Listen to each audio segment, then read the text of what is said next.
Psychology in Seattle. So, Berto, a patron, emailed us to talk about infidelity. She had a lot of questions about infidelity and cheating and all that kind of stuff.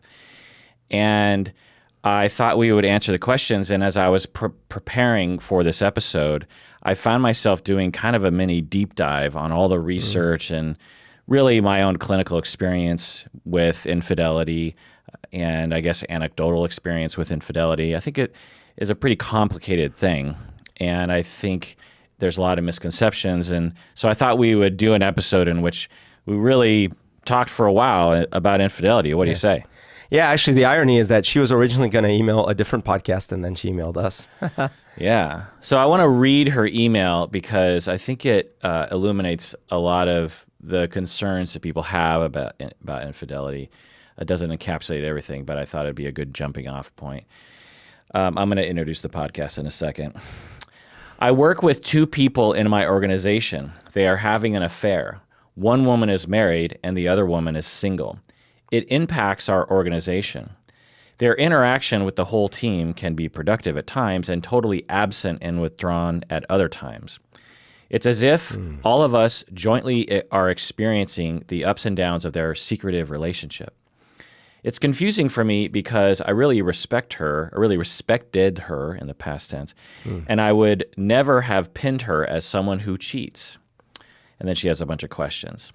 Sometimes a partner who has been cheated on still stays in the relationship. Why? Why do some partners knowingly accept that their partner is cheating?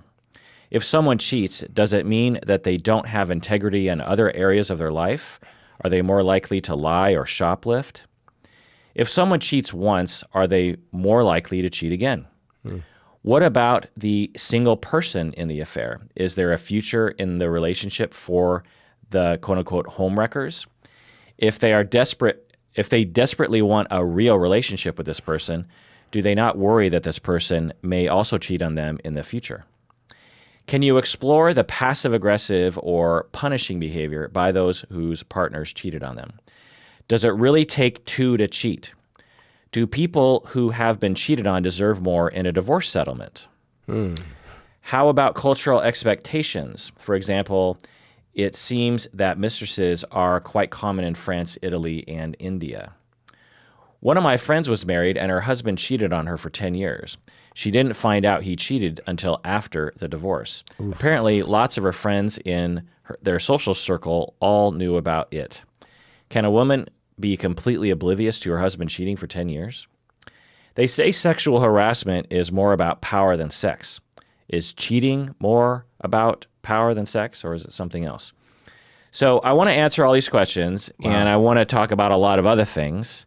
I want to get into just defining infidelity. I want to talk about the morality. I want to talk about the prevalence rates, and I'm going to quiz you on what you think the prevalence rates, lifetime, and any particular relationship in a given moment. I'm going to talk about couples therapy. I'm going to talk about the risk factors, what sort of things research has shown that increase the likelihood of someone engaging. Isn't that Simon Cowell show, The Risk Factor? Yeah.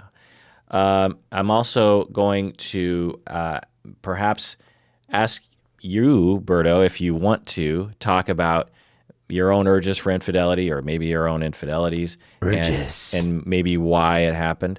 And I'm going to ask the listeners as well to, in their minds, as they're listening, think about your own infidelities because many people have, and think about why it happened. And then we're going to get into the attachment styles and why that can lead to infidelity, and also the different types that are associated with different attachment styles.